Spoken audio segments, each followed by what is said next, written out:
তথাকথিত নারীবাদীদের দাবিগুলোর ভিতরে অন্যতম দাবি হচ্ছে পোশাকের স্বাধীনতা।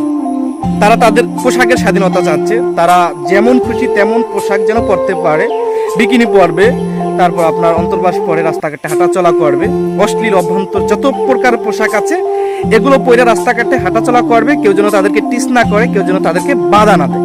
তাদের এখানে যুক্তি হচ্ছে যে সমাজে যেই ধর্ষণ হচ্ছে এটা মূলত পোশাকের কারণে ধর্ষণ হচ্ছে না, যেরকম আসিয়ার মতো ছোট্ট ছোট্ট বাচ্চারা যাদের কোনো পোশাকের বিধান নাই তারাও ধর্ষকের হাত থেকে রেহাই পায় না। এই জন্য তাদের দাবি হচ্ছে যে পোশাকের কারণে মূলত ধর্ষণ হচ্ছে না, এই জন্য আমরা যেই কোনো পোশাক পরবো কেউ যেন বাধা না দেয়। এক্ষেত্রে আমি বলবো ধর্ষণের ক্ষেত্রে পোশাক শুধু দায়ী না, পোশাক মোটা আকারে দায়ী। সমাজে যেই ধর্ষণ হচ্ছে, দেশে যেই ধর্ষণ হচ্ছে, এই ক্ষেত্রে পোশাক শুধু দায়ী না, মোটা আকারে দায়ী। পোশাক এবং অশ্লীল অভ্যন্তর যেই শর্ট ফিল্মগুলো আছে, যেই পর্নগুলো বাংলাদেশে আছে, যেই পর্ন ওয়েবসাইটগুলো বাংলাদেশে আছে, এগুলো শুধু দায়ী না, মোটা আকারে দায়ী। আমি চোখে আঙুল দিয়ে বুঝিয়ে দেওয়ার চেষ্টা করব। প্রথমে আমি যেটা বলবো, দেখেন আপনি একটু লক্ষ্য করেন, একটা অশ্লীল পোশাক পরা বা অর্ধ উলঙ্গ বা পুরা উলঙ্গ একটা মেয়ে এক জায়গায় দাঁড়িয়ে আছে, আর একটা পর্দাশীল একটা মেয়ে এক জায়গায় দাঁড়িয়ে আছে। আপনি যখন তাদের দিকে নজর করবেন তখন আপনার মস্তিষ্কের ভিতরে কি চলবে? যখন আপনি প্রথম পর্দাশীল মেয়েটার দিকে তাকাবেন, তাকে দেখবেন, তখন আপনার মস্তিষ্কে কি চলবে? আর যখন ওই অর্ধ উলঙ্গ বা পুরা উলঙ্গ মেয়ের দিকে তাকাইবেন, নজর দিবেন, তখন আপনার মস্তিষ্কে কি চলবে? আপনি একটু চিন্তা করেন এবং অ্যান্সার দিয়ে একটু লক্ষ্য করেন। সমাজে যেই অশ্লীল শর্ট ফিল্মগুলো বা নগ্ন পোশাক পরিহিত যেই সিনেমাগুলো বাংলাদেশে হয়, বা যেই মডেলিংটা, যে আইটেম সংগুলো বাংলাদেশে এই নগ্ন পোশাক পরিহিত অবস্থায় হয়, যেগুলো আমরা দেখতে দেখতে অভ্যস্ত। যদি আরও ভিতরে যান, পর্নোগ্রাফিগুলো আমরা যারা নিয়মিত ইয়াং জেনারেশন যারা আছি, বা ইয়াং কেন, আরও আপনি বয়বৃদ্ধ ধরেন, যারা প্রত্যেকেই কম বেশি এগুলোর সাথে অ্যাক্টিভ, ঠিক আছে? যেহেতু সমাজে এভেলেবেল এগুলো, কোনো নিষেধাজ্ঞা নাই, এই জন্য এগুলো বর্তমানে হাতের মুঠোতে সব কিছু, এই জন্য সবাই কম বেশি দেখতে পায়। আর এই জিনিসগুলো যারা দেখতে দেখতে দেখতে দেখতে তাদের মস্তিষ্কটা একবারে শেষ করে দিছে, বিগড়ে ফেলছে।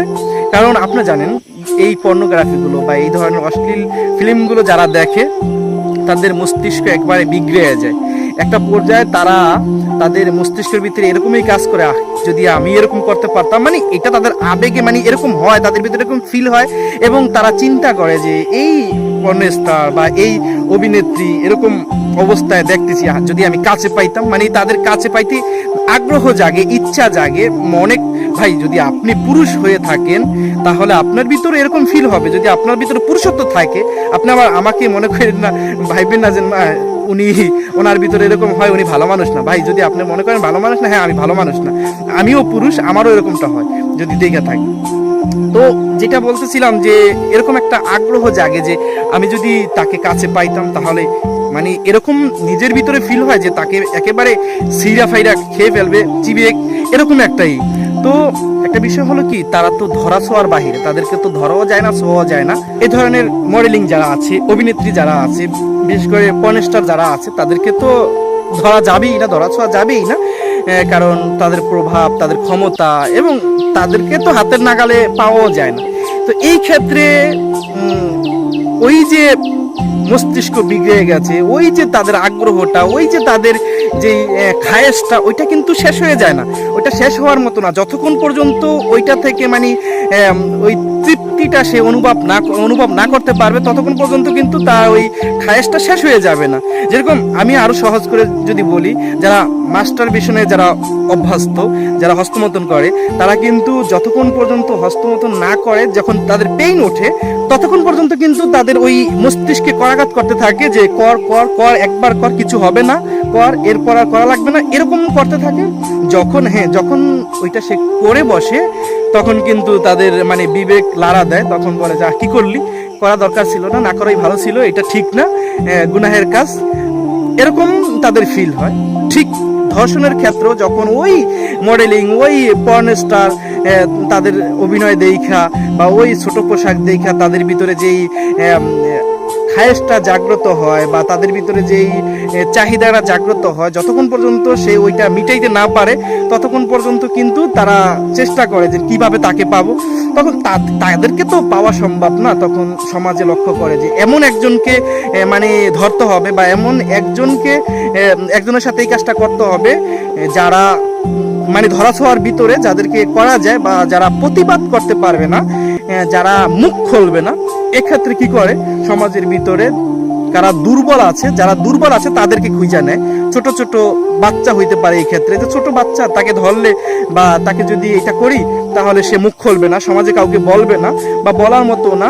তাকে যদি এই কাজটা করি তাহলে কিছু হবে না তেমন, কারণ তারা দুর্বল, মানে আইন আদালত এগুলো কিছু করতে পারবে না। তো তখন তারা নরপিশাচের মতো, পশুর মতো ওই দুর্বল ব্যক্তির উপর বা ওই ছোট্ট মাসুম বাচ্চার উপর, মেয়েটার উপর ঝাঁপিয়ে পড়ে এবং তাকে ধর্ষণ করে। একটা পর্যায়ে বড় ধরনের একটা অঘটন ঘটা যায়।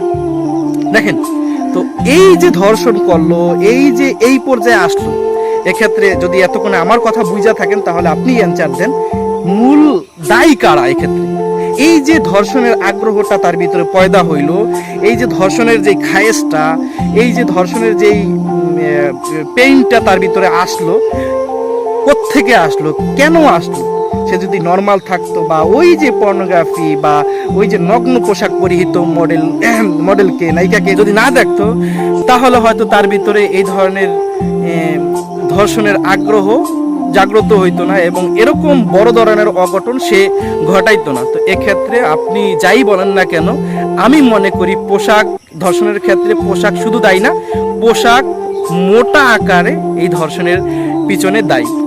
এই জন্য বাংলাদেশ থেকে এই অশ্লীল অভ্যন্তর পোশাক বা এই ধরনের অশ্লীল নোংরা যে শর্ট ফিল্মগুলো আছে, ওয়েবসাইটগুলো আছে, পর্ন সাইটগুলো আছে, এগুলো বন্ধ করে দেওয়া অত্যন্ত জরুরি যদি বাংলাদেশের ভিতরে, বাংলাদেশ থেকে ধর্ষণ বন্ধ করতে হয়।